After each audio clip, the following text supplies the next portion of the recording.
¿Cuál? ¿Cuál habías? Jennifer, tienes el micrófono abierto. Es que no lo puedo.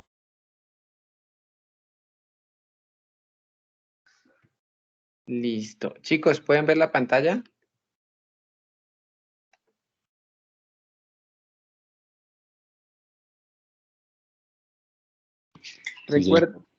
¿Recuerdan en dónde íbamos? ¿En dónde habíamos quedado de la clase? Profe, íbamos en las diapositivas de termometría. Listo, gracias. Entonces ya acabamos este primer módulo. Termometría. ¿En dónde quedamos en las diapositivas de termometría? ¿Lo recuerdan?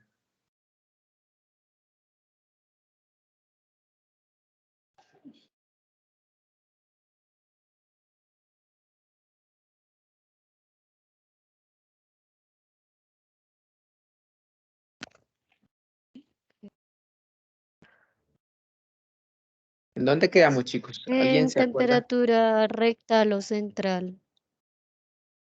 Listo. O sea, en esta, quedamos más o menos en esta diapositiva.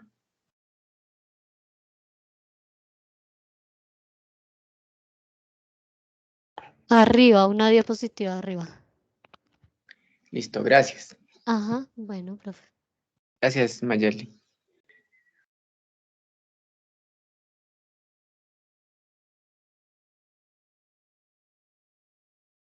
Laura Melissa, ¿me ayudas, porfa, leyendo esta diapositiva?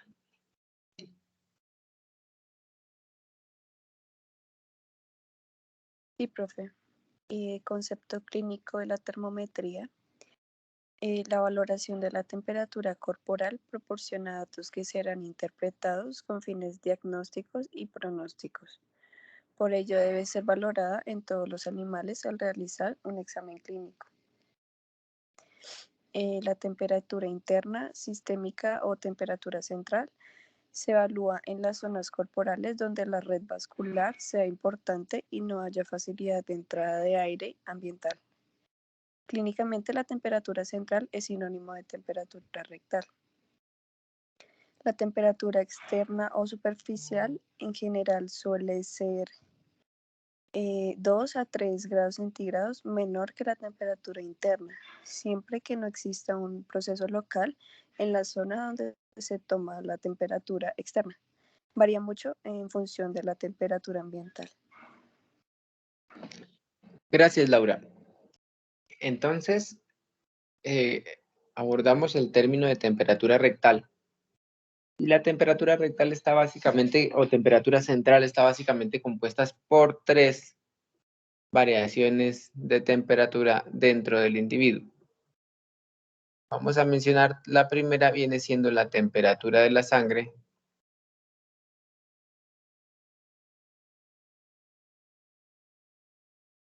La siguiente viene siendo la temperatura de la piel.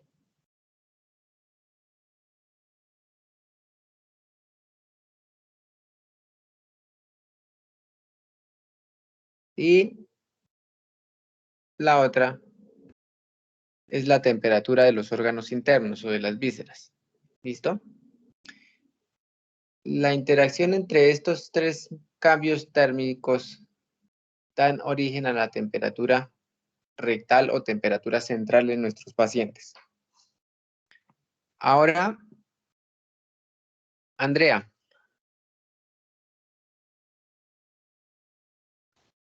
Sí, profe.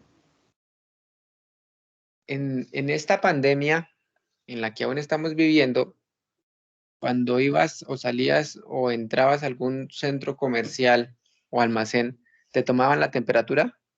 Sí, señor. ¿Y cuál era tu rango de temperatura? Como 36. 36, más o menos. ¿Y Sí, la más señor. baja que marcaste? Como 35. Listo. ¿Y la más alta? No, solo 36, profe. Listo, perfecto. Gracias, Andrea. Entonces tienes un rango de 35 a 36. ¿En dónde vives tú? ¿En Bogotá o en otro municipio? En Bogotá. Listo, gracias, Andrea. Pues yo En esta pandemia tuve rangos de temperatura desde 34 en los días más fríos hasta 36 digamos, en condiciones ambientalmente normales aquí en la ciudad de Tunja, la capital del frío. Obviamente mi temperatura logra ser inferior a la de Andrea porque Andrea es más joven, ¿sí? Entonces, la edad influye en el metabolismo y a medida que vamos ganando años, vamos disminuyendo nuestra tasa metabólica y por tal motivo nuestra temperatura también comienza a descender, ¿sí? Levemente, pero comienza a marcar unos intervalos un poco más bajos. Si comparamos la temperatura de nosotros los humanos con la temperatura de los animales, vamos a observar que la temperatura del rango de temperatura de los animales es mayor. ¿Por qué creen que los animales tienen un rango de temperatura mayor? Dayan, ¿qué opinas?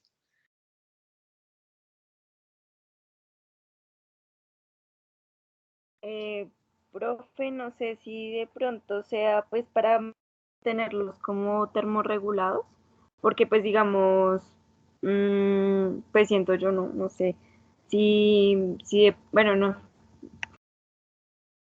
para mantenerlos termorregulados, profe, más que todo.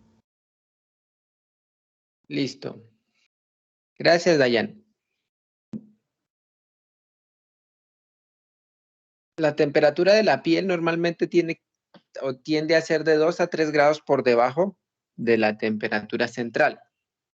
Entonces, muy seguramente si a los humanos nos tomaran la temperatura rectal, lo cual sería muy incómodo, tendríamos un rango de temperatura mucho más alto. Pero como se nos toma la temperatura de la piel, pues nuestro rango de temperatura es inferior al de los animales. Es por eso que los animales tienen un rango de temperatura superior, porque se toma directamente la temperatura central y no la temperatura de la piel. ¿Listo, chicos? Entonces, en ese orden de ideas, Laura Melissa, ¿me ayudas con esta diapositiva, por favor? Sí, profe.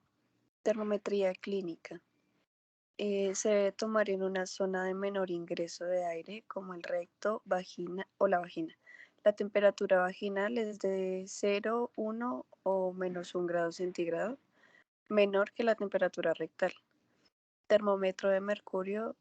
Se puede hacer con termómetros de mercurio o termómetros digitales. Se baja la columna de mercurio, se inmoviliza al animal, se lubrica y se introduce el mercurio de 3 a 5 minutos y después se realiza la lectura. La temperatura se debe tomar cada 2 horas en pacientes clínicos o en la mañana y en la tarde como mínimo.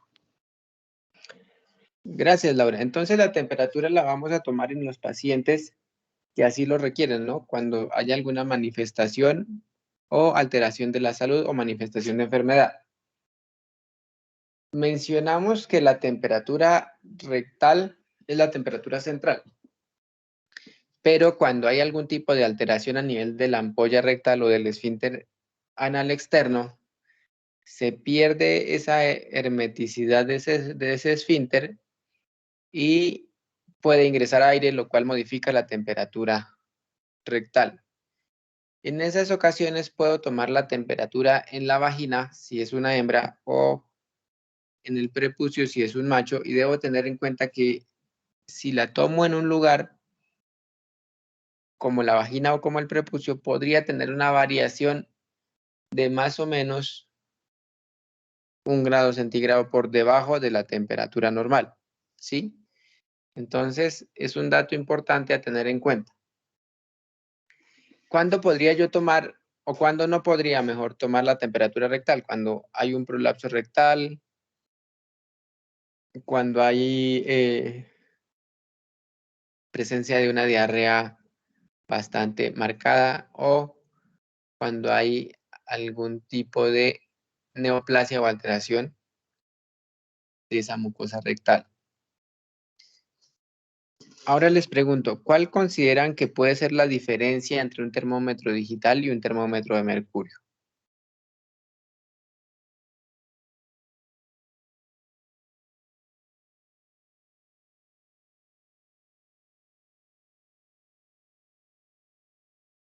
¿Cuál puede ser esa diferencia?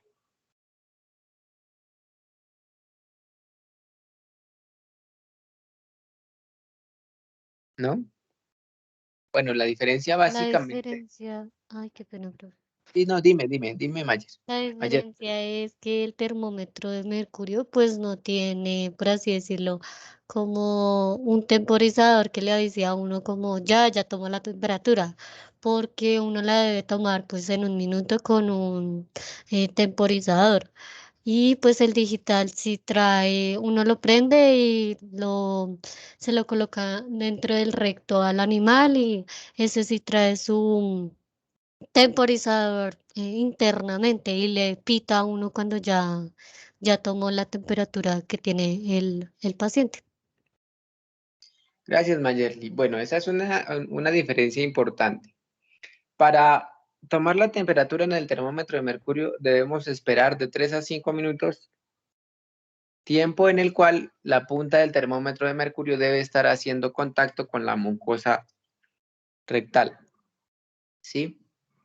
La diferencia puede ser más importante que el termómetro de mercurio es exacto, preciso y no se descalibra, mientras que los termómetros digitales tienden a descalibrarse, lo cual puede generar una lectura errónea de la temperatura rectal, ¿sí?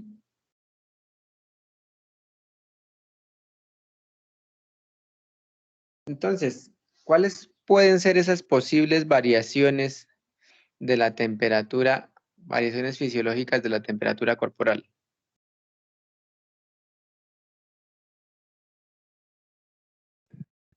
David Andrés, ¿cuáles pueden ser esas variaciones fisiológicas?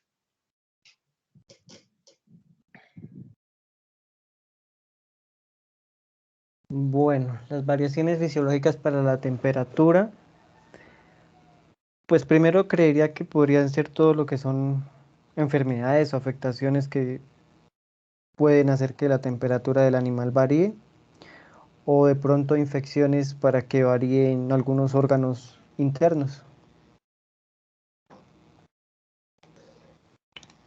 Listo, David. Pero si hablas de, digamos, de infecciones o de enfermedades, estás hablando de variaciones patológicas. Las variaciones fisiológicas son las que encuentras aquí en esa diapositiva. ¿Las podrías leer, por favor?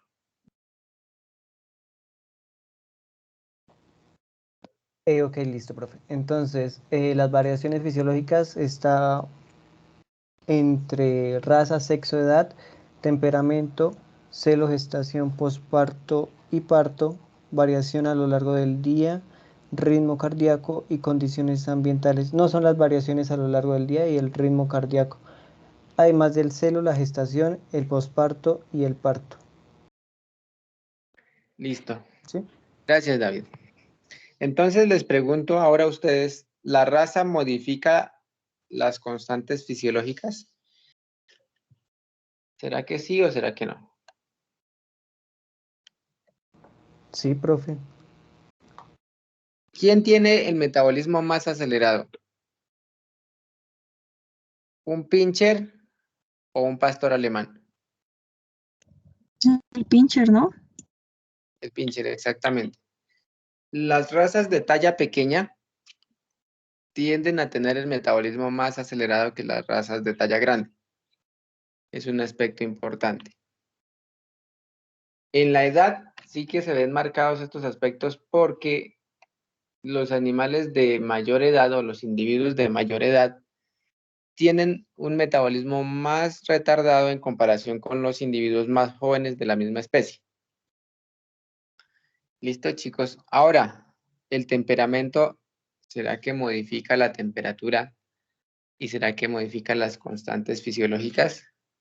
Me gustaría que, por favor, levanten la mano, levanten la manito, los y las que sean mal geniadas y mal geniados.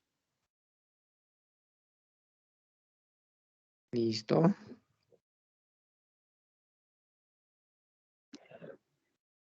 Y algunos malgeniados y malgeniadas en el salón. Pues ese temperamento, digamos, la capacidad de generar euforia de forma rápida, acelera el metabolismo. De hecho, hay muchas personas que son tan mal geniadas que cuando tienen un estado de ira, sudan de la misma rabia, por así decirlo, ¿sí?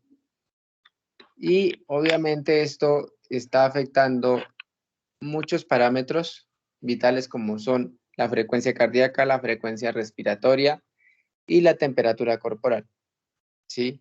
Cuando a ustedes les da mal genio, su corazón late más rápido y sus pulmones también comienzan a hacer un trabajo un poco mayor. ¿Listo? En el celo la temperatura rectal aumenta, ¿sí? En la gestación normalmente se mantiene constante. En el posparto la temperatura aumenta y en el preparto tiende a disminuir. ¿Por qué? Porque en el posparto hay una gran movilidad de reservas corporales para obtener energía para el momento del parto. Y ese aumento del metabolismo aumenta la temperatura corporal. Y luego del parto, en el periodo del posparto, creo que lo grafiqué al revés. En el posparto, disminuye. En el posparto disminuye y en el parto aumenta. No, perdón, sí, ahí está bien, disculpen. En el posparto aumenta la temperatura corporal y al final del parto y en el preparto comienza a disminuir. En el preparto comienza a disminuir. Porque en el preparto, digamos que se agotaron las reservas energéticas del individuo por todo lo que implica el parto y la temperatura tiende a disminuir un poco. Las variaciones a lo largo del día, obviamente, en las horas de la mañana, en los animales, en los grandes animales que están expuestos a o que viven a cielo abierto, en las horas de la mañana van a tener una temperatura inferior. Y en las horas de la tarde van a tener una temperatura superior, pero siempre dentro de los rangos de temperatura.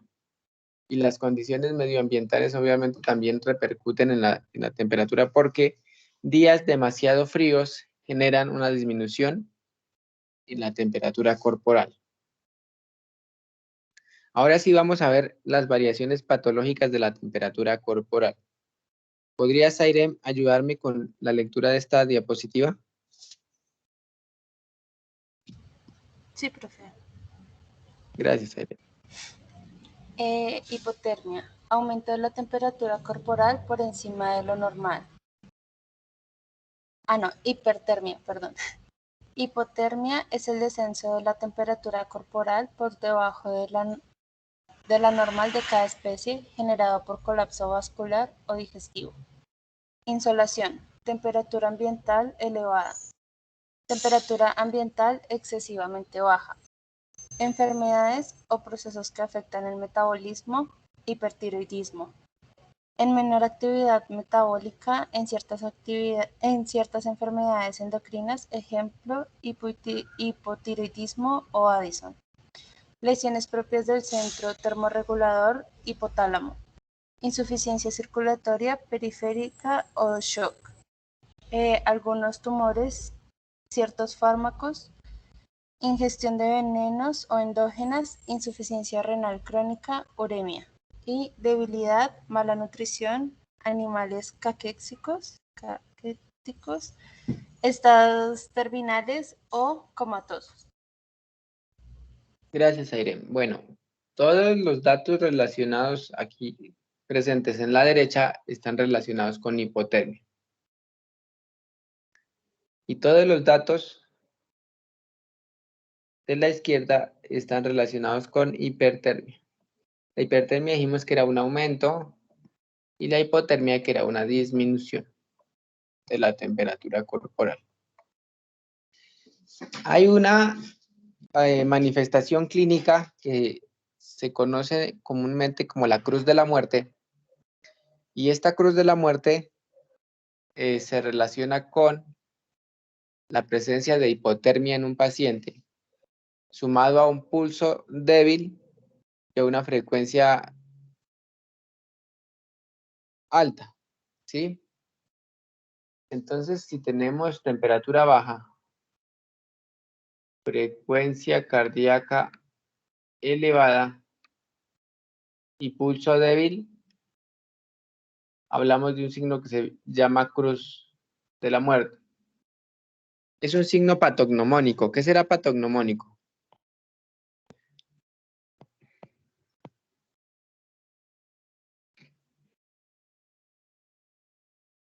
¿Qué es patognomónico? ¿Qué es propio de la enfermedad? Sí, es un signo inequívoco, ¿sí? Entonces, cuando encontramos estas manifestaciones de enfermedad en un paciente, podemos mencionar que hay un compromiso y hay algo que se conoce como falla orgánica múltiple, y en realidad ya no habría mucho por hacer en ese paciente. Digamos que ya es un paciente desahuciado o con muy mal pronóstico, ¿sí?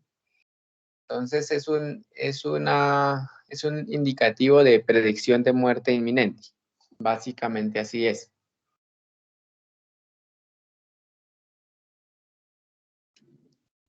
Entonces vamos a hablar ahora lo que es el síndrome febril. Jennifer, ¿me ayudas por favor con esta diapositiva? La fiebre es la respuesta del organismo frente a agentes de naturaleza infecciosa, fiebre séptica o no infecciosas, ciertas neoplasias, procesos con gran destrucción de tejido, enfermedades inmunomediadas, etc.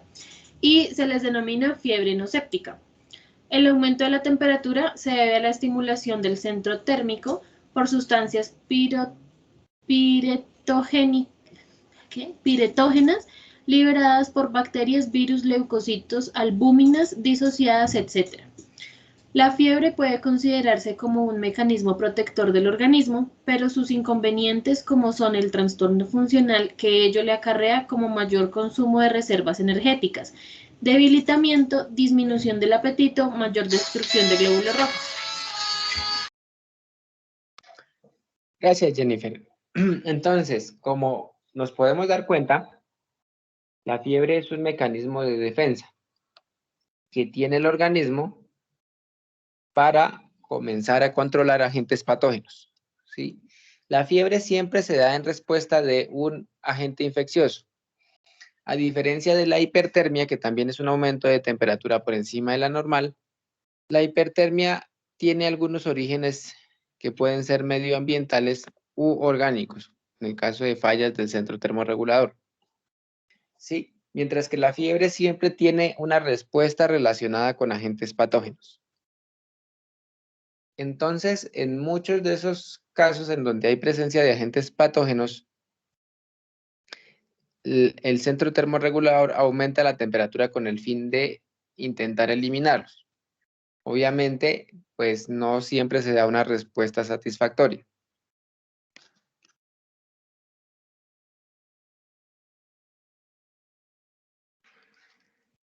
Los signos de la fiebre.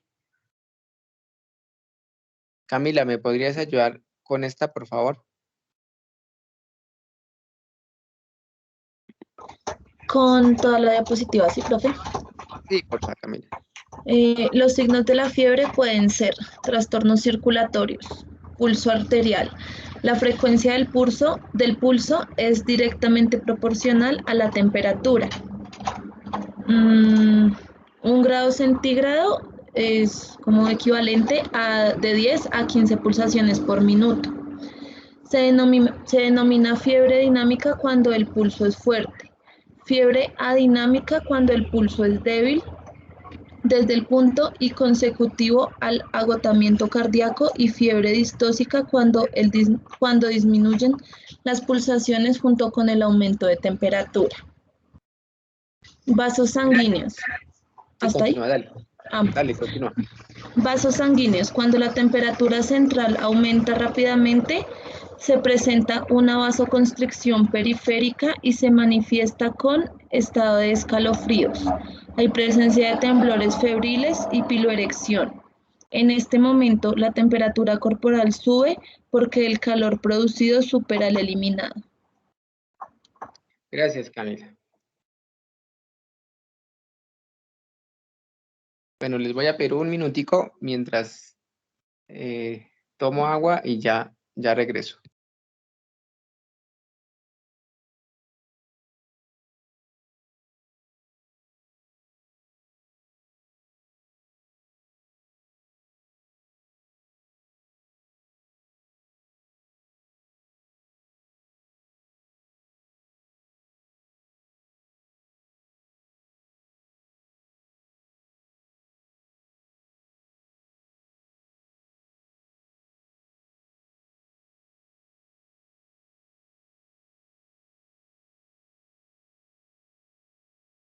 Bueno, entonces Camila nos ha contado que la temperatura está directamente relacionada con el pulso arterial o con la frecuencia del pulso arterial, ¿verdad?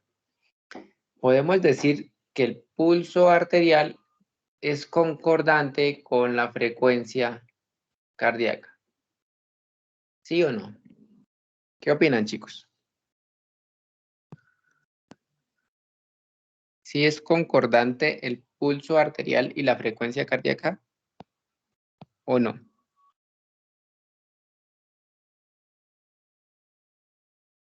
Significa que el pulso arterial es semejante o igual a la frecuencia cardíaca en condiciones fisiológicas o en condiciones normales. Ahora, dice también que cada aumento de 1 grado centígrado induce un incremento de 10 a 15 pulsaciones por minuto. Entonces, si tenemos un aumento de 2 grados centígrados por encima de los valores fisiológicos, podríamos tener hasta 60 pulsaciones por minuto adicionales, ¿verdad? ¿Sí me siguen, chicos, o no? Perdón. ¿Es así o no es así, chicos?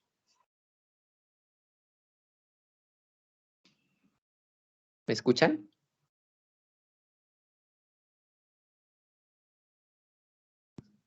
Sí, profe, lo escuchamos. Listo, gracias. Entonces, dice que a este fenómeno se le denomina una fiebre dinámica. ¿Por qué? Porque inicia cambios a nivel de la funcionalidad cardiorrespiratoria, no solo cardíaca, también respiratoria, pero ya vamos a explicar eso. Y genera un agotamiento cardíaco. Ahora les pregunto, ¿qué es el gasto cardíaco?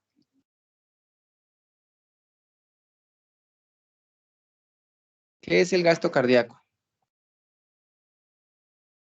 Laura, Melissa, ¿qué será el gasto cardíaco? Profe, ¿Sí? pues yo tengo entendido que el gasto cardíaco es como el volumen de la sangre que es expulsada por el ventrículo en minuto. Sí, entonces nos da un volumen sanguíneo en unidad de tiempo. Gracias, Dayan. Pero el gasto cardíaco, digamos, continuo o el aumento de gasto cardíaco, si aumenta el gasto cardíaco, o sea, aumenta la cantidad de sangre que fluye por el corazón, aumenta el gasto cardíaco,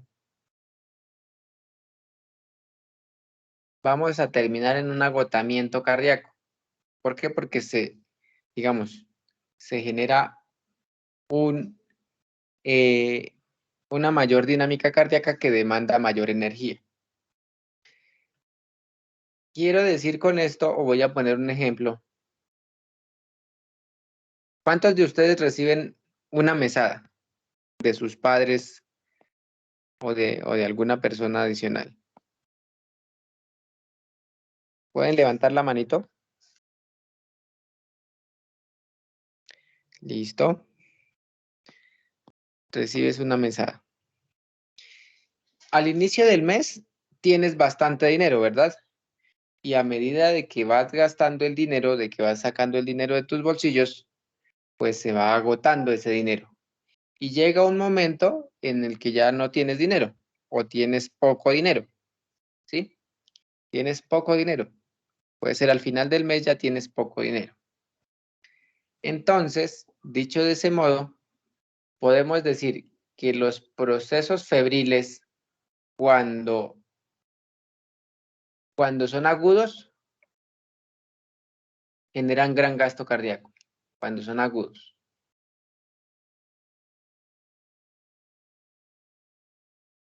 Pero si son crónicos, generan un debilitamiento y una disminución del gasto cardíaco, ¿sí? Porque ya se agotaron los recursos o se agotó la energía del corazón para funcionar, ¿sí? Entonces hay un debilitamiento. Entonces es muy frecuente encontrar en las fiebres agudas un aumento bastante notorio de la frecuencia cardíaca. Pero en procesos febriles crónicos podemos identificar que la frecuencia cardíaca puede llegar a estar por debajo de los valores fisiológicos. ¿Listo, chicos? Ahora, dice, cuando la temperatura central aumenta rápidamente, digamos que vamos a graficar aquí la temperatura, una curva de temperatura. Vamos a decir que estos son minutos y esta es la temperatura.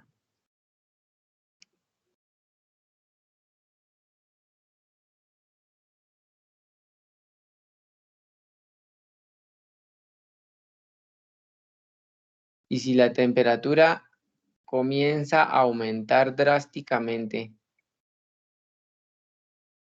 dice que se genera una vasoconstricción periférica y se manifiesta con estado de escalofríos y hay presencia de temblores febriles y piloerección.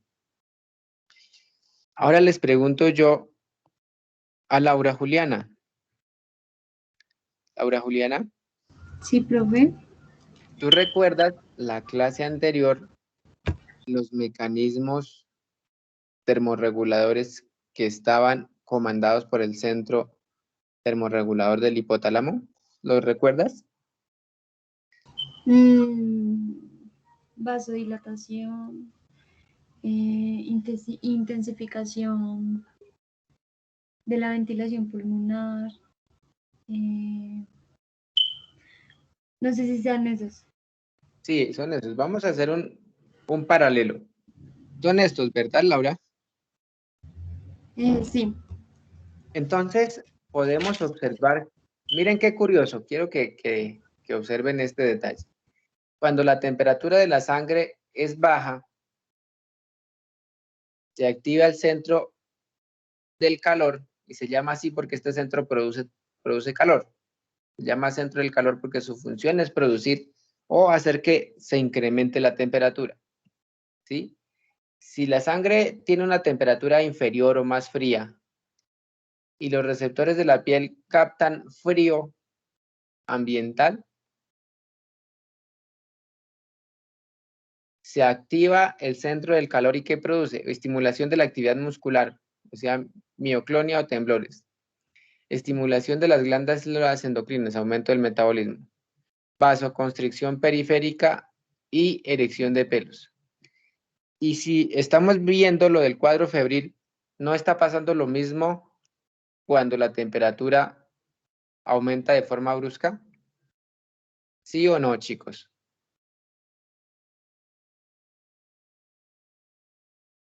¿Sí está pasando lo mismo o no está pasando lo mismo? ¿Sí, Laura Juliana? Sí. ¿No te parece paradójico que el frío genere la misma respuesta que un aumento de temperatura de forma rápida y exacerbada? Sí, profe. Exacto. Pues supongamos en este centro, en estos centros hipotalámicos hay unos termorreceptores, ¿sí?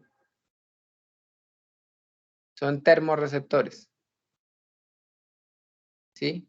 Y esos termorreceptores captan las variaciones de temperatura y hacen un ajuste. Vienen siendo como el termostato de un carro, ¿no?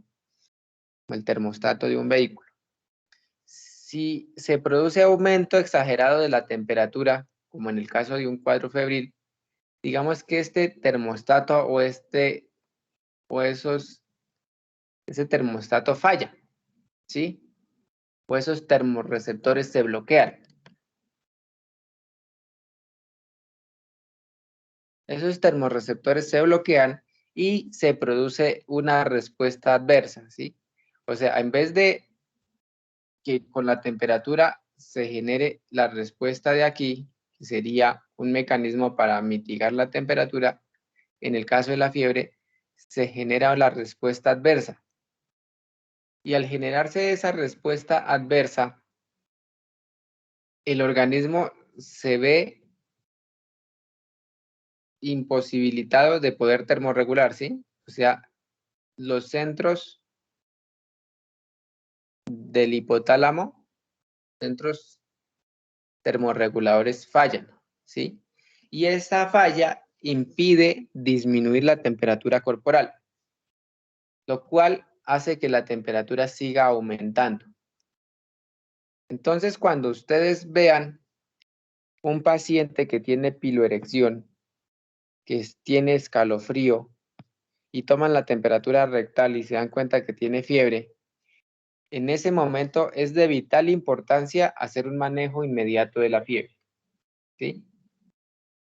¿Cómo harían un manejo inmediato de la fiebre?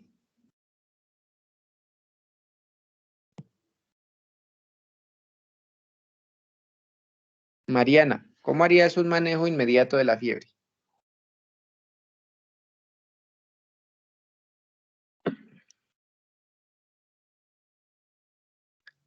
Mariana, ¿estás?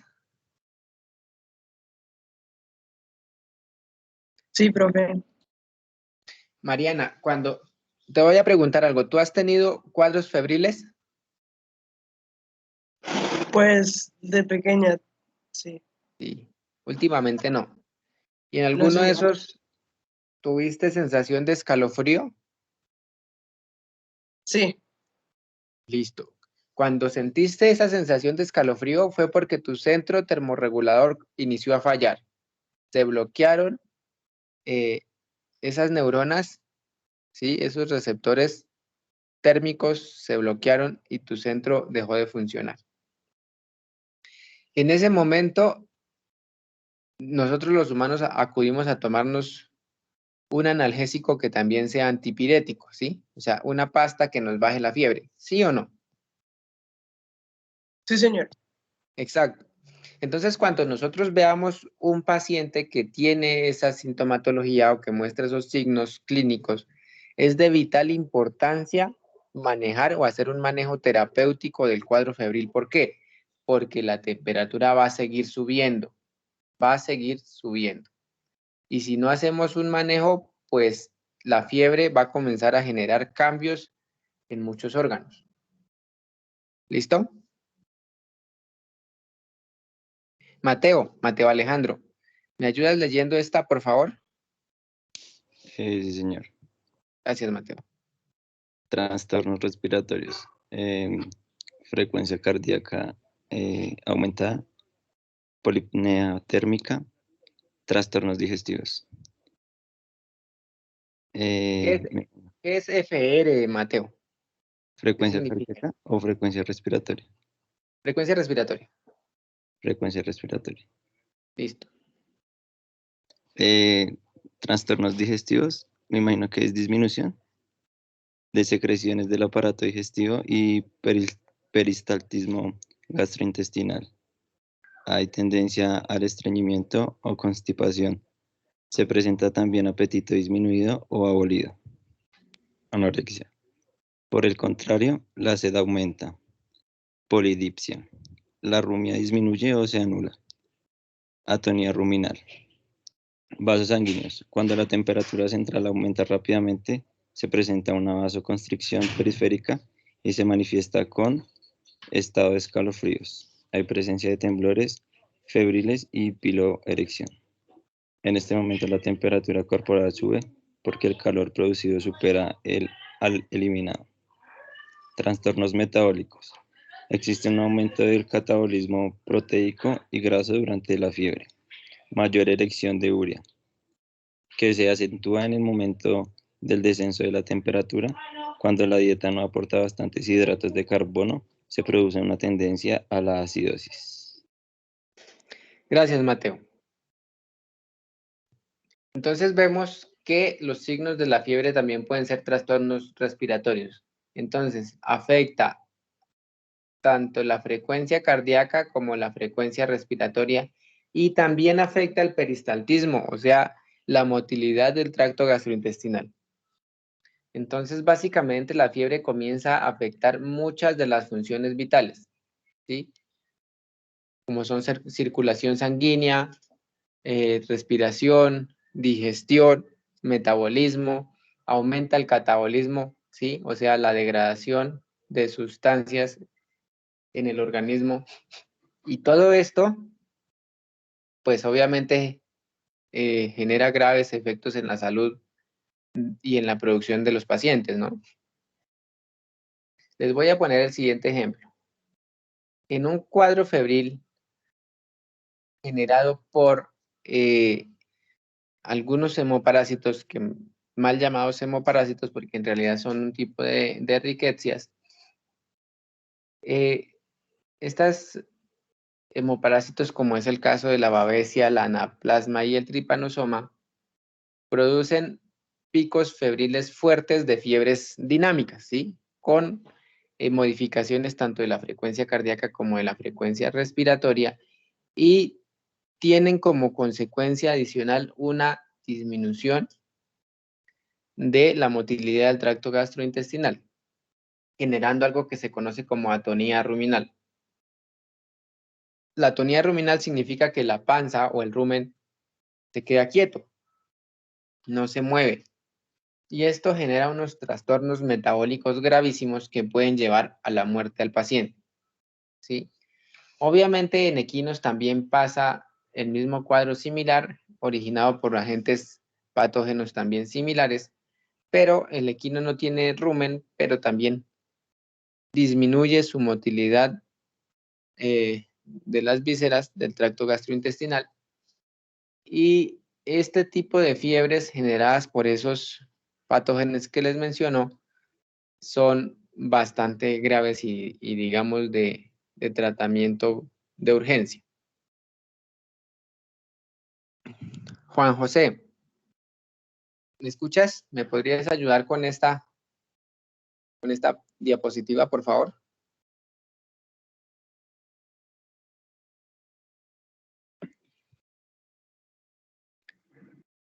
Juan José, ¿estás?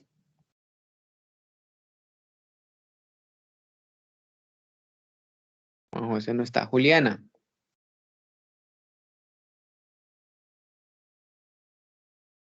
Señor. ¿Me ayudas leyendo esta diapositiva, por favor? Sí, señor. Entonces dice, los signos de la fiebre pueden ser trastornos humorales, la sangre se concentra, la excreción de cloruros y la cantidad de orina, reteniéndose el líquido a nivel intersticial. En el descenso de la temperatura, la sangre se diluye y se produce poliuria. Trastornos del sensorio, se encuentra deprimido, fascifebril. El sujeto presenta una expresión poco vivaz de atontamiento, a veces delirio, con ojos entrecerrados, etc. Otros signos pueden ser resecamiento y calor en el hocico o morro, disminución de la producción láctea. La capa pilosa se presenta opaca y erizada. Las mucosas aparentes se presentan enrojecidas en forma difusa. El límite máximo de incremento de la temperatura corporal compatible con la vida es de 44 grados centígrados en los mamíferos. Gracias, Juliana. Entonces, como conclusión podemos obtener un dato bastante importante. Y es que temperaturas cercanas a los 44 grados centígrados comienzan a generar muertes neuronales, ¿sí? Daños neuronales irreversibles y obviamente no son compatibles con la vida porque se generan un sinnúmero de fallas orgánicas y acompañados de colapsos tanto vasculares como digestivos y metabólicos. Entonces la fiebre tiene unas importancias clínicas bastante fuertes, ¿no? Bastante importantes, valga la redundancia. Y la fiebre a veces es subestimada o subvalorada porque decimos, no, eso es una fiebrecita y ya. Pero en realidad la fiebre genera muchos cambios a nivel del organismo, cambios metabólicos que cuesta tiempo volver a recuperar. Genera cambios en la concentración de la sangre, genera muerte de glóbulos rojos, ¿sí? Cambios también en el comportamiento de los individuos. Y observamos también los signos, podemos reconocer calor en el hocico y el resecamiento del mismo, la disminución de la producción, la piloerección, ¿sí? Y las mucosas aparentes enrojecidas de forma difusa, o sea, congestionadas o enrojecidas. En cuanto a la clasificación de la fiebre, la clasificación depende según la intensidad, la duración y las fases de la fiebre. Entonces podemos decir que esta modificación de más o menos 0,5 grados centígrados tiene una repercusión en cierto modo fisiológica que puede depender mucho de aspectos medioambientales, ¿sí? Pero cuando aumenta de 0,5 a 1 grado centígrado, la fiebre decimos que es una fiebre leve y va ascendiendo hasta los más 3 grados centígrados, que sería una fiebre muy grave. Y hay una duración en cuanto a los días, una fiebre de un día en realidad no es muy notoria en grandes animales, porque la observación de la enfermedad indica que los cambios en los pacientes deben persistir al menos más de 2 días, ¿sí? Entonces, normalmente los cuidadores o tenedores de los animales observan un cuadro febril cuando ya el proceso lleva más de 2 días. ¿Listo? Y las fases de la fiebre nos ayudan a identificar en algunos casos, como es el caso de fiebres intermitentes o fiebres recurrentes, el agente causal de las fiebres. En estos dos ejemplos podemos mencionar que se relacionan con fiebres originadas por hemoparásitos. Aquí encontramos entonces las constantes fisiológicas. ¿Qué serán las constantes fisiológicas, María Juliana?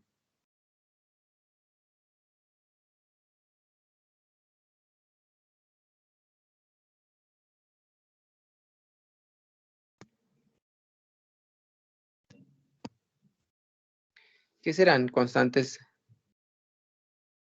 ¿Quién levantó? Dayan, ayúdame. ¿Qué son las constantes fisiológicas? Profe, pues eso es lo que tiene que estar como cada secuencia, digamos la frecuencia cardíaca respiratoria como en el mismo rango según la especie. Listo, gracias Dayan. ¿Será que estas constantes fisiológicas se salen de esos rangos si comparamos, un ejemplo, un bovino que esté en la sabana de Bogotá versus un bovino que se encuentre pastando en los llanos orientales?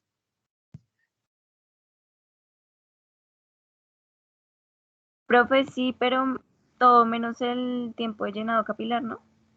Sí, exacto. Pero digamos que tiene unos límites inferiores que vamos a llamar 1 y un límite superior que vamos a llamar 2. ¿Sí? Las constantes manejan un límite inferior y un límite superior. Hablando de la temperatura rectal,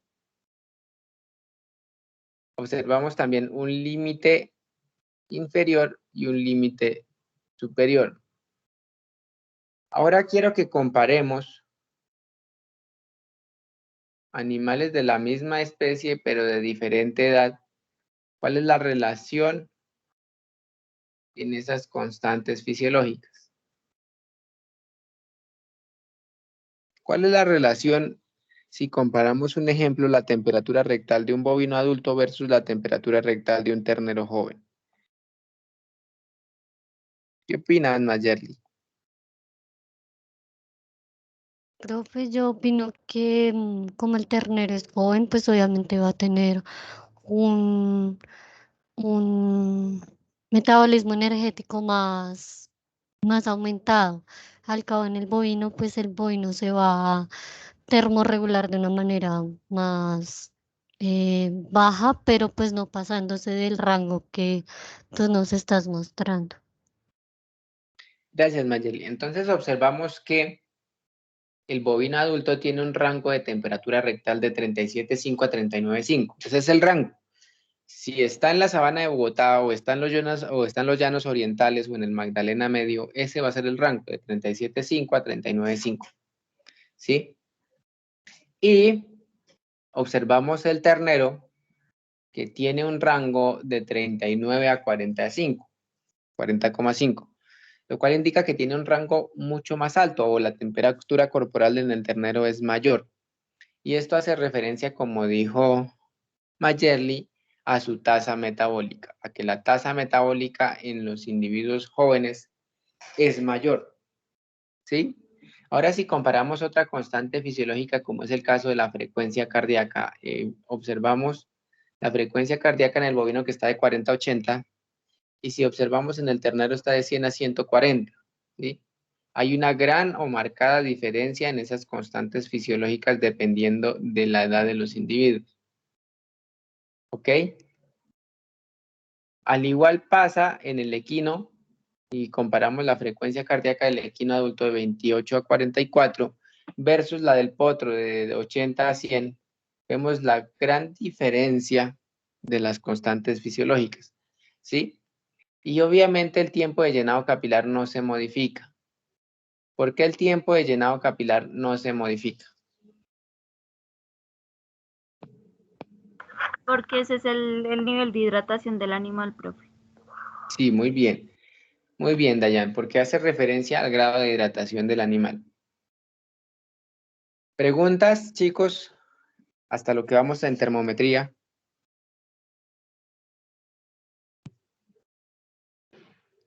¿Inquietudes, sugerencias?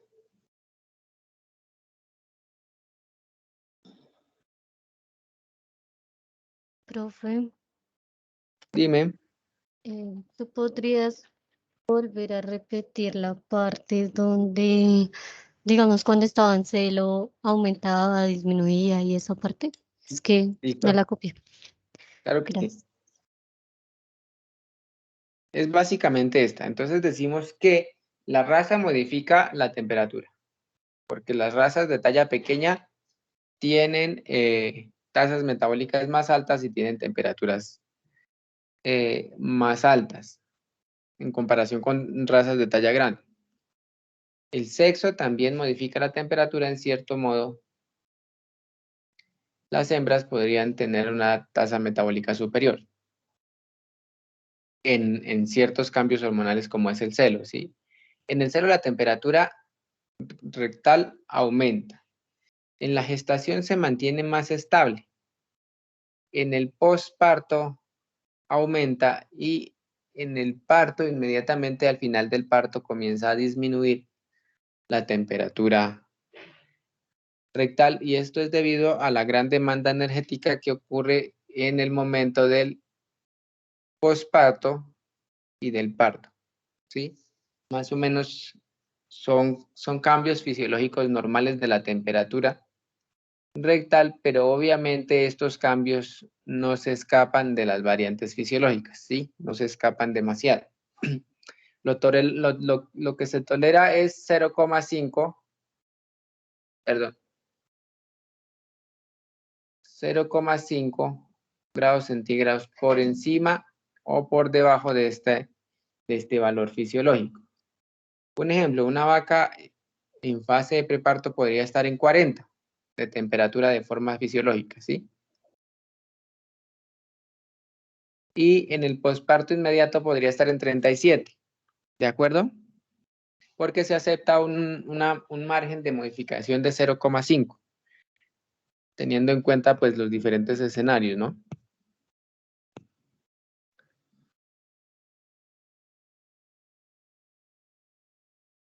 ¿Listo, chicos?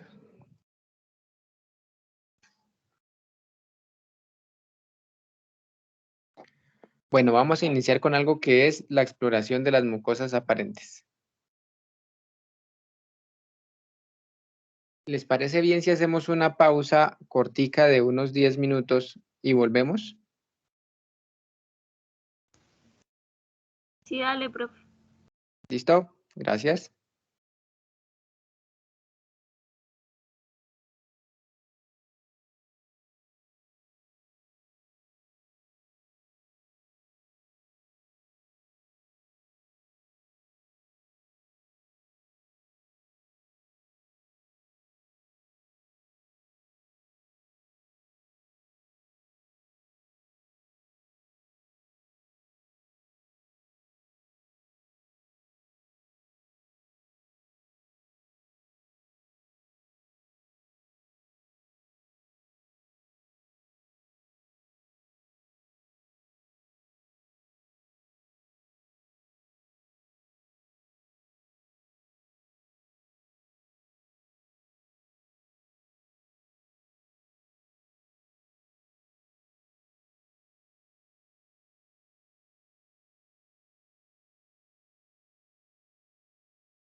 Listo, chicos, volvimos entonces. ¿Me escuchan? Sí, señor. Gracias, Dayana. Laura Valentina, ¿me ayudas por favor leyendo esta diapositiva? Ok. Exploración de las mucosas aparentes. Los animales domésticos presentan naturalmente en mayor o menor grado pigmentación cutánea, lo cual dificulta la evaluación de las variantes cuantitativas y cualitativas de la perfusión sanguínea. Por ello, se recurre a la inspección de las mucosas aparentes denominadas así porque en ellas se observa su color real normal y sus variaciones fisiológicas y patológicas. Entonces, la perfusión sanguínea en una determinada zona o de todo el cuerpo. El estado de hidratación y el color de las mucosas se debe principalmente a la irrigación sanguínea y secundariamente a la presencia de pigmentos. Listo, entonces decimos que en primera medida se debe a ¿qué, Laura?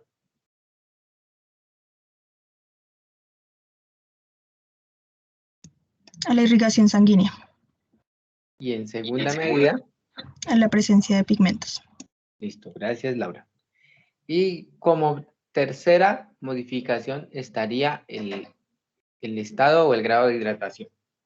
Entonces, los cambios de la coloración de las mucosas se pueden deber a esos tres aspectos que pueden aparecer de forma repentina en un parcial, para que lo tengan presente.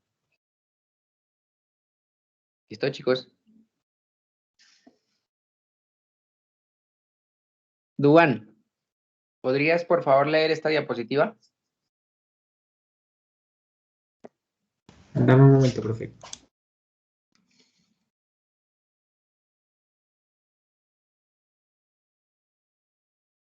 Listo, entonces las mucosas aparentes explorables son mucosas conjuntiva, palpebral, blanco grisáceo, la mucosa nasal, la mucosa del labio o gingival, la mucosa vestíbulo vaginal, mucosa balanoprepucial, prepucio, pene, escroto y testículos. Y las mucosas tienen un color rosa pálido, un color normal rosa pálido. Listo, entonces el color normal siempre va a ser rosa pálido. Importante tener en cuenta. Y todas estas mucosas que acaba de mencionar Duan son las que debemos explorar en el examen clínico completo. Y siempre evaluar de forma, digamos, repetitiva. Las alteraciones del color de las mucosas. Laura Juliana, ¿me ayudas con esta, por favor? Sí, señor. Es importante evaluar y comparar en las mucosas dobles, conjuntival, nasal, labiogingival, para determinar si el proceso es general o local. La mucosa conjuntiva palpebral es una de las mucosas de referencia al explorar el estado de irrigación, ya que generalmente no presentan pigmentos y es independiente de factores hormonales como las mucosas genitales. Cambios morfológicos, ejercicio, calor, ingesta de alimentos, cambios hormonales. 3 cambios patológicos, 3 causas vasculares, hemáticas, pigmentarias. Listo, chicos. Podríamos preguntar también cuáles son las alteraciones del color de las mucosas. Y mencionamos que como cambios patológicos son simplemente 3, unas vasculares, unas hemáticas y unas pigmentarias. ¿Listo, chicos? Y en los cambios fisiológicos, pues esos sí son más diversos, el ejercicio, el calor, la ingesta de alimentos y los cambios hormonales. Tener presente que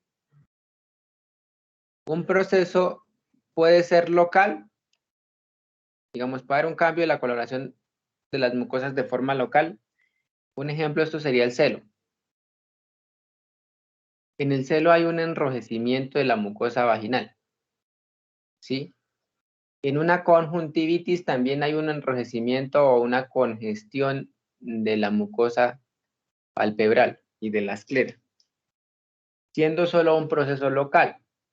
Y cuando hablamos de un proceso general, podemos mencionar de la coloración ictérica de las mucosas a causa de una obstrucción en los canalículos biliares, que daría un cambio de todas las mucosas, un cambio general en todas las mucosas aparentes. ¿Listo, chicos? Cambios vasculares. Tairem, ¿lees por favor esta?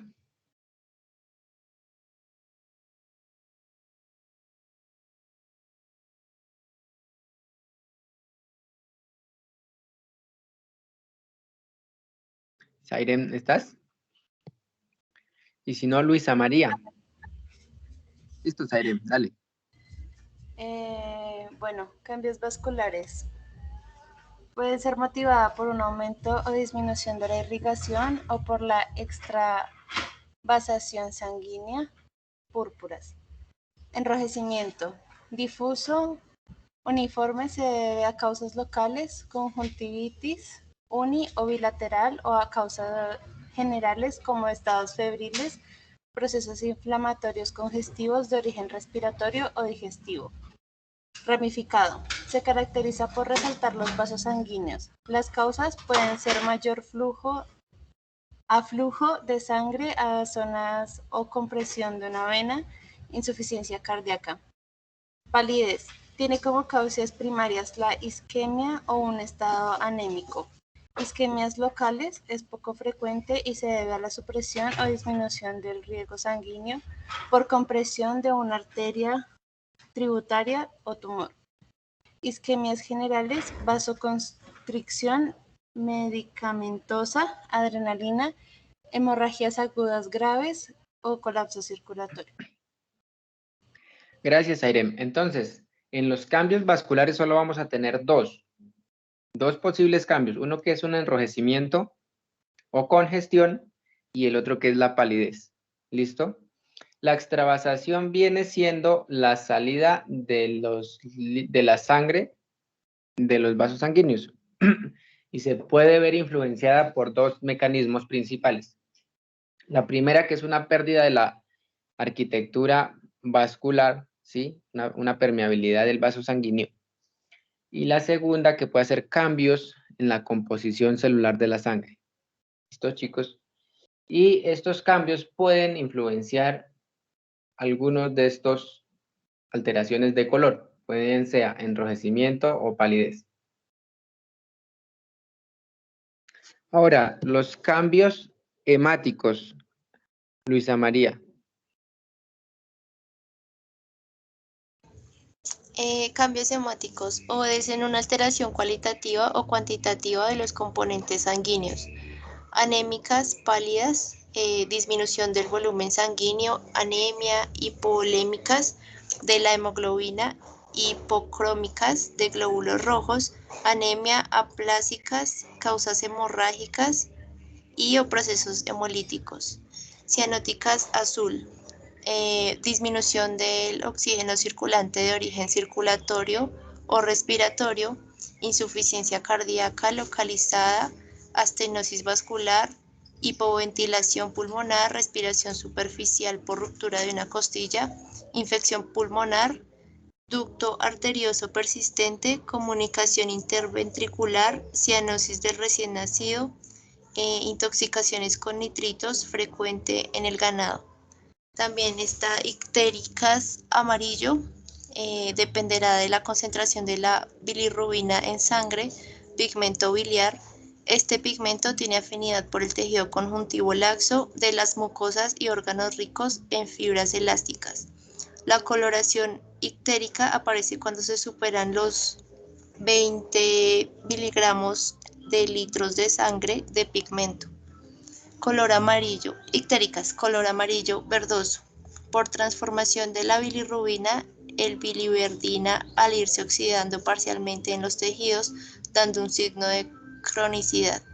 Rubínicas, color amarillo rojizo, frecuente en las ictericias de origen hematógeno. Otras causas como la ingestión excesiva de carótenos, administración de algunos medicamentos que contengan santonina o tripaflavina, intoxicación con nitroclorobenzeno, cresol, etc. Gracias, Luisa. Entonces observamos que son 4 los cambios, son 4 más 1, y ya le vamos a hablar de eso. Son 4 los cambios importantes en la coloración de las mucosas. Las pálidas se relacionan con anemias, ¿sí? O con alteraciones en el volumen y la concentración sanguínea. ¿Sí? Y podemos clasificarlas en hipovolémicas cuando hay en caso de hemorragias o cuando una disminución del volumen sanguíneo, una deshidratación. Hipocrómicas cuando hay pérdida de la hemoglobina, ¿sí? O aplásicas que se caracterizan con una disminución de los hematíes o de los glóbulos rojos y que pueden estar relacionadas con una aplasia de la médula ósea, ¿sí? Fallas en los procesos hemolíticos o en los procesos de formación celular. Las cianóticas se relacionan directamente con la función cardiovascular y respiratoria, porque están directamente y estrechamente relacionadas con los procesos de intercambios gaseosos y de ventilación pulmonar. ¿Listo? Entonces, las cianóticas tienden a tornar o a presentar una coloración azul-violeta, ¿sí? Y hace referencia a una disminución del oxígeno circulante o a un aumento del dióxido de carbono circulante en sangre. Otra causa puede ser la intoxicación con nitritos y nitratos, que es muy frecuente en el ganado, y esa hace referencia a un tipo de intoxicación alimenticia. Entonces la sangre torna un color chocolate y se evidencia una imposibilidad de la hemoglobina para transportar oxígeno. Entonces la hemoglobina adquiere mayor afinidad al dióxido de carbono o aumentan los niveles de carboxihemoglobina y el bovino muestra sus mucosas de color azul-violeta, la sangre se pone color chocolate y si no se hace un tratamiento a tiempo, en pocos días puede ocurrir la muerte del animal. ¿Listo? En cuanto a las ictéricas y amarillas, están directamente relacionados con tanto ruptura de glóbulos rojos que permitan la salida de pigmentos de la sangre, como es el caso de la hemoglobina, que luego se oxida y da una coloración ictérica en las mucosas, o la obstrucción de los canalículos biliares. Esa obstrucción se puede dar por 2 fenómenos principales.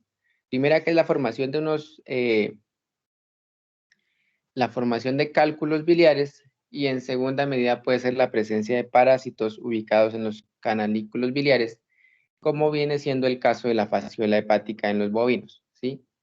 Esas alteraciones normalmente dan una coloración ictérica amarilla, y pues ya mencionamos que se van hacia verdosas cuando se manifiesta la cronicidad del problema. Entonces, evaluar las mucosas nos ayuda mucho a identificar las posibles alteraciones que hay alrededor de los cambios hemáticos.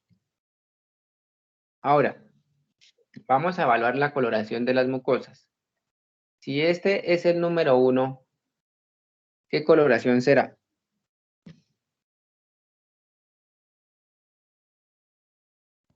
Anémica. Anémica, muy bien. Si este fuera el número 2, ¿cuál sería el nombre? Cianótica.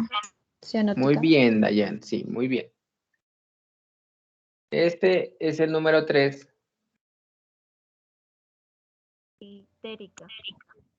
Ictérica, sí, muy bien, ictérica. Si este fuera el número 4,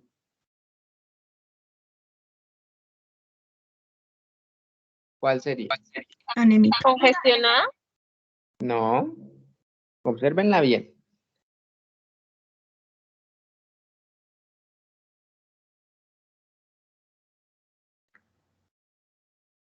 Normal. Sí, normal, Dayan. Muy bien, normal. Es un color rosa pálido, ¿verdad? Y si este fuera el número 5, ¿cuál sería?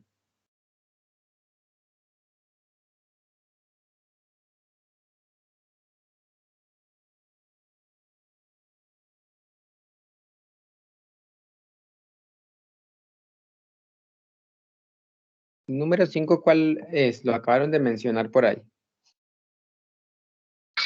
Congestionada. Sí, exacto. Enrojecidas o congestionadas.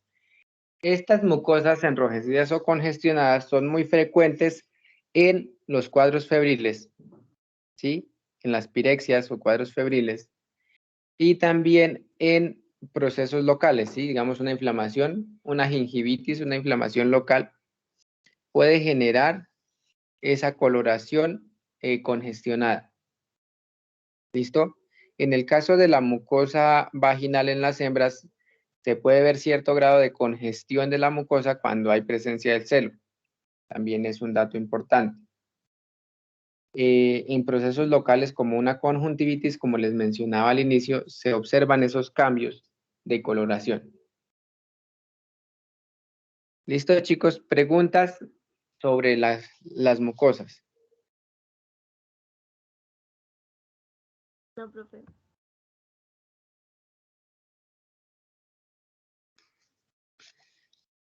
¿No hay preguntas? Bueno, vamos a continuar entonces con lo que es la evaluación de los ganglios linfáticos y del sistema linfático.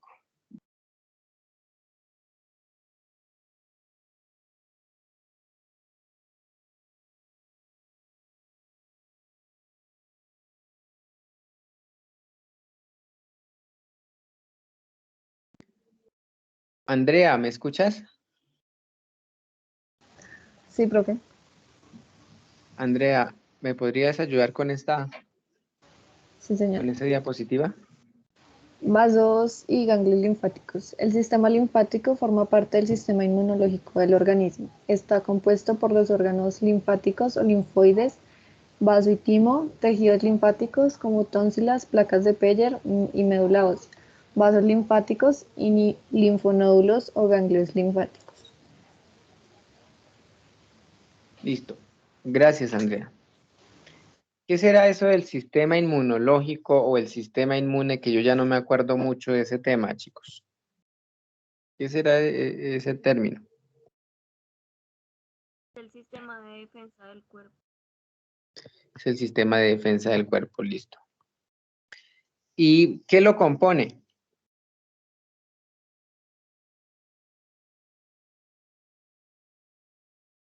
¿Qué lo compone? Células rojas y células blancas.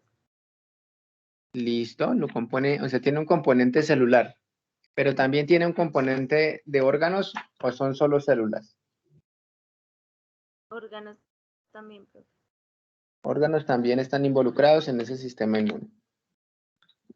Listo, chicos. Entonces, en ese orden de ideas, el sistema linfático hace parte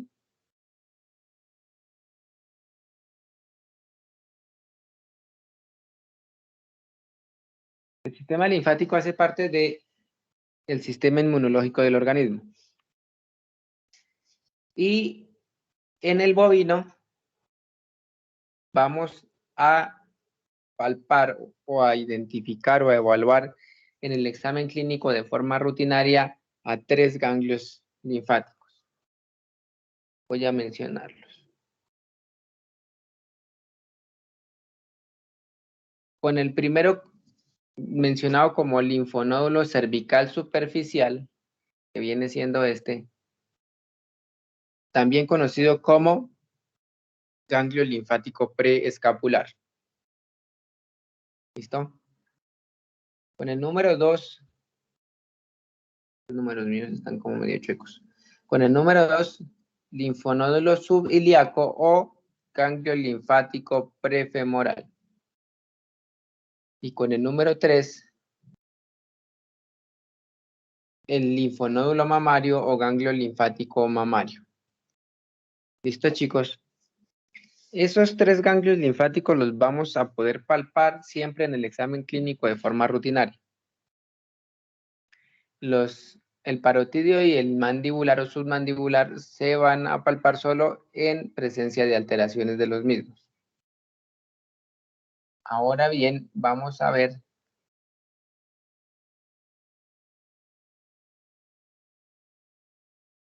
ustedes pueden observar que en este ganglio linfático que ustedes ven aquí, hay como una red, semejante como una telaraña, ¿sí o no?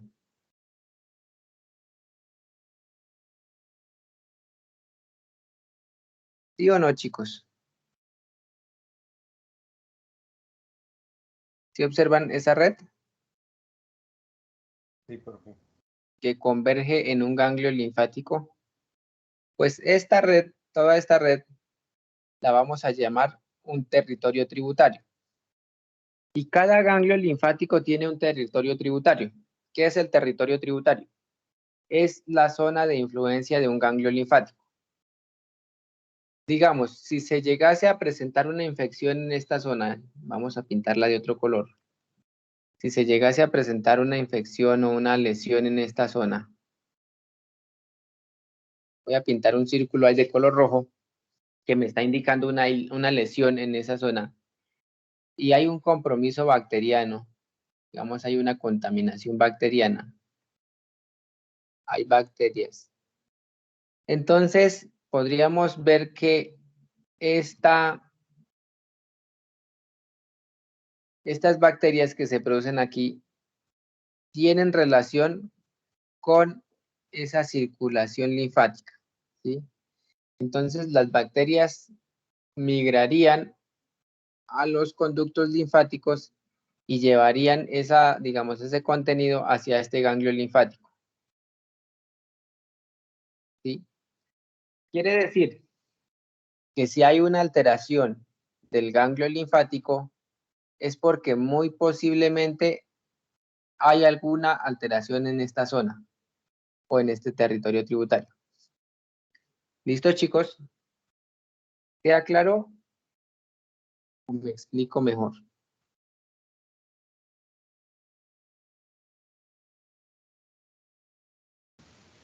Profe, ¿podrías volver a explicar? Es que mi internet se cae cada rato, entonces se me entrecortó.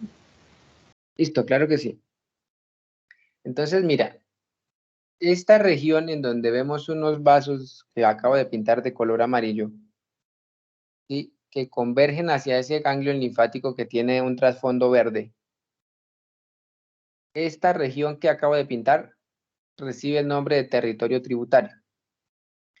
Y ese territorio tributario tiene una serie de vasos linfáticos o de conductos linfáticos que drenan hacia el ganglio linfático prefemoral.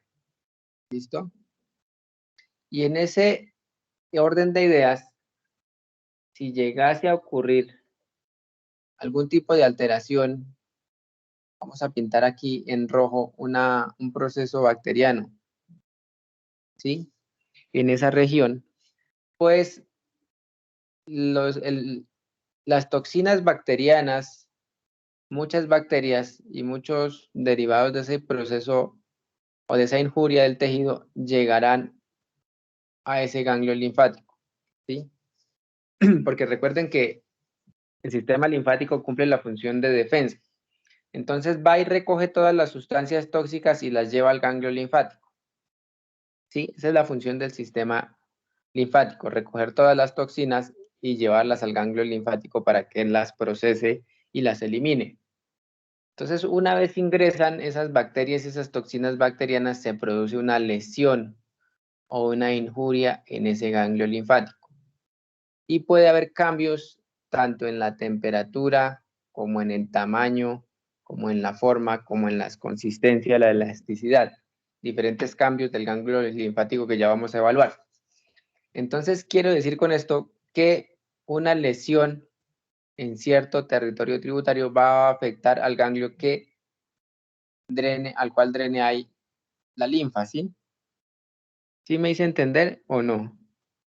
Sí, profe. Listo, Andrea, gracias. Entonces les pongo el siguiente ejemplo. En el caso de una mastitis que se lleva a cabo en la glándula mamaria, ¿cuál ganglio linfático se verá afectado?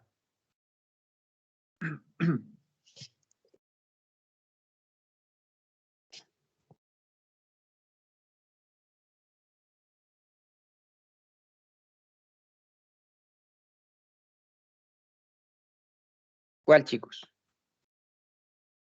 El mamario. Muy bien, el ganglio linfático mamario. Y si la lesión ocurre en las tablas del cuello, ¿cuál ganglio linfático se verá afectado? Carotidio. No, porque está más cerca a cuál territorio tributario. Sí, profe, de cervical superficial. El cervical superficial o preescapular. Ese va a ser el que se va a ver directamente influenciado. ¿Claro más o menos?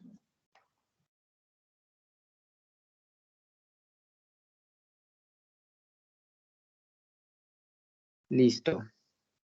Jennifer, ¿me ayudas leyendo? Pero Jennifer, ¿estás? No, creo que no estás. Laura Melisa, ¿eres? ¿Me ayudas por favor leyendo esta diapositiva? Sí, profe. El Gracias. sistema linfático equino. La linfa es un líquido incoloro compuesto de glóbulos blancos, proteínas, grasas y sales. Se transporta desde los tejidos hasta la sangre a través de los vasos linfáticos.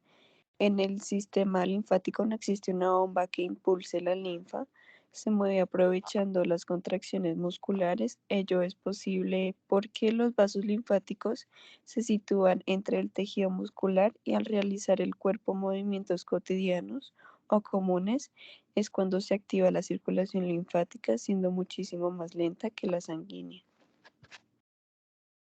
Gracias, Laura. Entonces, como conclusión tenemos que no hay una bomba que impulse la linfa, como sí ocurre con la sangre, ¿no? Porque la sangre se ve impulsada por el corazón. Pero en el sistema linfático esto no ocurre. Lo que hace que la linfa se mueva o la circulación linfática avance es la contracción o la contractibilidad de los músculos. Y esto hace que ese tránsito linfático sea mucho más lento, que no sea tan eficiente como la circulación sanguínea. Importante tener en cuenta que en el caballo, el ganglio linfático que vamos a evaluar de forma casi que rutinaria va a ser ese ganglio linfático submandibular o submaxilar. ¿Listo? Ese es un ganglio linfático bastante importante en el examen clínico en los caballos. También podemos evaluar los preescapulares y, en cierto modo, el prefemoral, dependiendo siempre de la condición corporal de nuestros pacientes, porque cuando están demasiado obesos, engrasados, se dificulta la exploración de los ganglios linfáticos en ellos. ¿Listo? El único que siempre se palpa de forma rutinaria es el submandibular, este. Ese es el que siempre vamos a palpar de forma rutinaria. Entonces, vemos que aquí hay un esquema de un ganglio linfático. No me voy a detener tanto explicando las partes, sino más bien quiero que observen la relación que existe, la estrecha relación que existe entre la circulación sanguínea, llámese venosa o arterial, y la circulación linfática dentro de ese ganglio linfático, valga la redundancia. Entonces hay una estrecha relación y en esa estrecha relación pues hay un intercambio de sustancias. ¿De cuáles sustancias? Pues de sustancias tóxicas y de agentes bacterianos que van a, son demasiado patógenos, generar cambios en la arquitectura del ganglio linfático. ¿Listo? Recordemos que ese ganglio linfático tiene la función, digamos, de eliminar esas toxinas bacterianas y también de hacer un control bacteriano de forma importante. ¿Listo, chicos?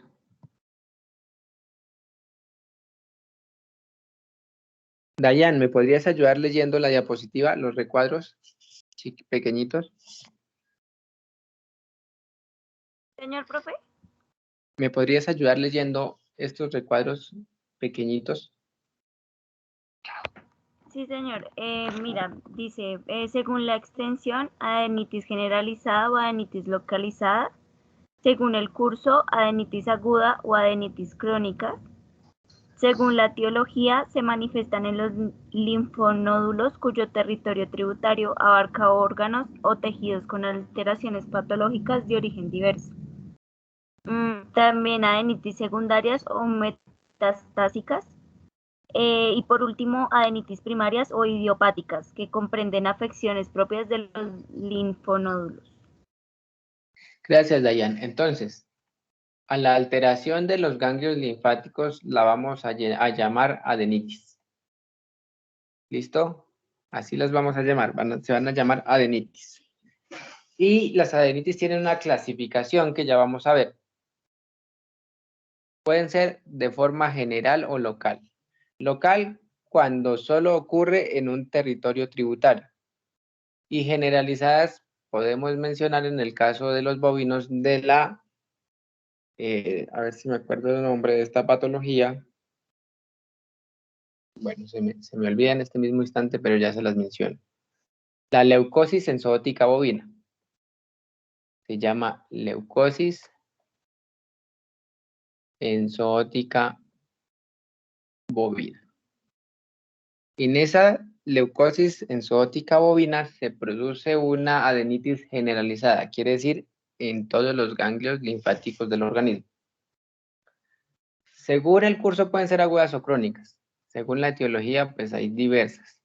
Pero según estas adenitis primarias o idiopáticas que son de origen desconocido, en cierto modo se pueden evidenciar, o lo que yo he podido ver es que animales jóvenes o terneras de edad corta logran o presentan, no todas, algunas, esas adenitis primarias idiopáticas. Significa que sus ganglios linfáticos crecen, aumentan de tamaño, pero no se evidencia ningún otro tipo de alteración. Y en cierto modo se podría relacionar con el aumento de tamaño y de peso del individuo, digamos, el desarrollo del individuo normal.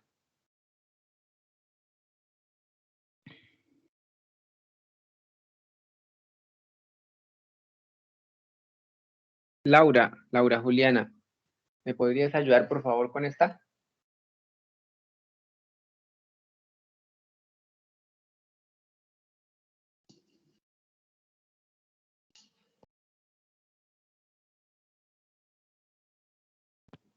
Laura Juliana, ¿estás?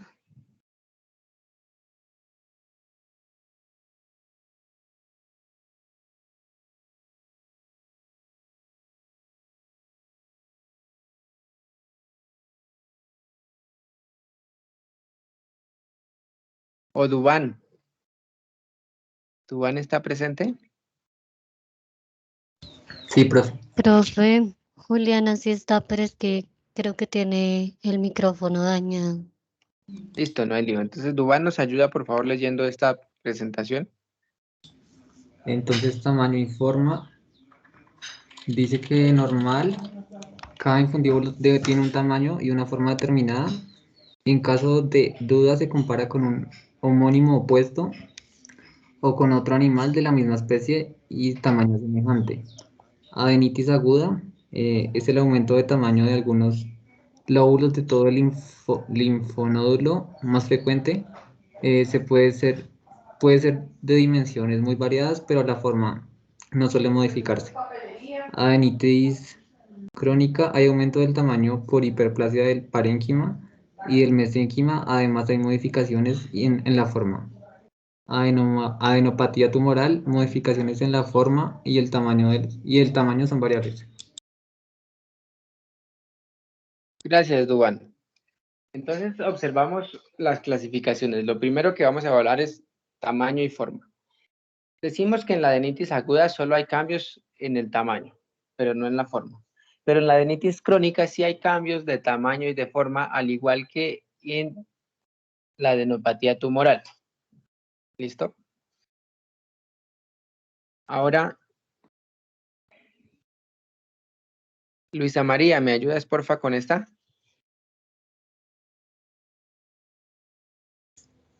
Dice consistencia y temperatura, normal, relativamente firme y elástica, raramente se deja comprimir y de hacerlo vuelven pronto a su estado normal.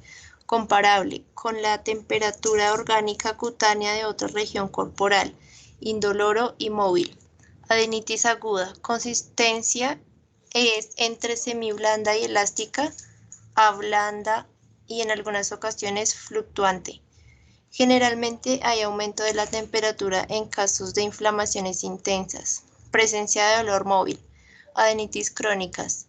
Consistencia es dura, firme, fibrosa o tendinosa. Temperatura normal, indoloro, adherencias. Adenopatía tumoral es variable y generalmente depende del tipo de tumor y su evolución. En la mayoría de las consistencias es dura pero menos que en las crónicas. Temperatura normal, indoloro y poco móviles. Listo. Gracias, Luisa. Observamos que a medida que aumenta la cronicidad hay cambios en cuanto a la temperatura del dolor y pues la consistencia de estos ganglios linfáticos. Entonces, ¿qué vamos a evaluar? Vamos a evaluar la forma, vamos a evaluar el tamaño, la consistencia, la temperatura, la sensibilidad. También vamos a evaluar. Listo, chicos. Y pueden observar que en las adenitis agudas hay movilidad, pero hay presencia de dolor, ¿sí? Y hay un aumento también de la temperatura. Mientras que a medida que se va haciendo crónico, pues el dolor disminuye, pero comienza a generarse otro proceso que es las adherencias, ¿sí? Y la temperatura también es normal, pero puede haber un cambio de forma y de consistencia. Y en las adenopatías tumorales sí que hay cambios, porque hay cambios de forma, de tamaño, de consistencia, ¿sí? Y hay mayor presencia de adherencias. Entonces, una forma o formas adicionales de evaluar los ganglios linfáticos o el sistema linfático son las siguientes. La punción o centesis que busca capturar o aspirar células con fines a hacer una citología y poder determinar, digamos, la arquitectura normal de cada célula. La biopsia, que es una parte de tejido que busca evaluar o hacer un análisis histopatológico para determinar la arquitectura de ese ganglio linfático. El análisis de sangre, porque como está directamente relacionado con la inmunidad, se puede medir en sangre. Un estudio de médula ósea, estudios serológicos, la radiología. La ecografía en realidad es una herramienta muy útil y la tomografía computarizada va a depender siempre del presupuesto, ¿no? Preguntas de ganglios linfáticos, chicos.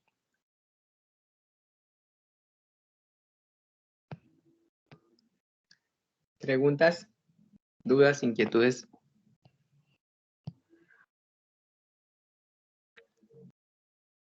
¿Todo claro? Sí, todo claro. Listo, gracias. Entonces, en la siguiente clase, creo que es mañana, vamos a ver piel y faneras. Listo, vamos a iniciar con lo que es piel y faneras. Y a terminar esta parte de termometría y a iniciar con cardiovascular y respiratorio. ¿Listo, chicos? Sí, profe. Vale, chicos, muchas gracias.